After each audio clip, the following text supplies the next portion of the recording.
दावानल के बाद दूसरी आग जो है वो बड़वानल। बड़वानल माने समुद्र की आग। जब समुद्र में ज्वालामुखी फटता है या किसी भी कारण से इधर सागर के अंदर भूकंप आता है तो पानी में आग लग जाती है। ज्वालामुखी फूटा, उसी के अंदर से ज्वाला निकलने लगी, समुद्र का पानी खौलने लगता। बड़े बड़े जीव जंतु जो उसके अंदर हैं, गहरे समुद्र में बहुत बड़े बड़े जीव जंतु हैं। बोलते हैं एक व्हेल मछली 10 हाथी के बराबर होती है, और बड़ी व्हेल और बड़ी होती है, नीली व्हेल और बड़ी होती है। तो ये सब जो समुद्र में जीव होते हैं वो मर मर कर ऊपर तैरने लगते हैं। सुनामी आती है, भयानक तूफान आता है, आसपास के ज़मीनों को डुबा देता है, और ऊपर से आसमानी बारिश भी होती है। तो ये बड़वानल है।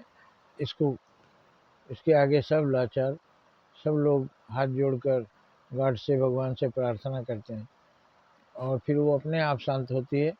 किसी को शांत करने की हिम्मत नहीं, शांत कर भी नहीं सकते।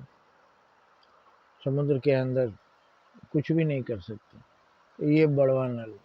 दो अनल, अनल माने आग होता है। एक जंगल की आग है, एक सागर की आग, समुद्र की आग। ये दोनों ही भयानक होती है। इन दोनों के बाद एक तीसरा जो सबको बताना है, जो तत्व ज्ञान है इस बात का, जठरा नल, पेट की आग। जब आदमी को भूख लगती है, पेट की आग सताती है, तो आदमी अंधा हो जाता है, कांपने लगता है। वो कोई भी पाप कर सकता है, लिखा हुआ भूक्षितम किम न करोति पापम। भूखा आदमी कोई भी पाप कर सकता है। क्षीणा जना निष्करुणा भवंती।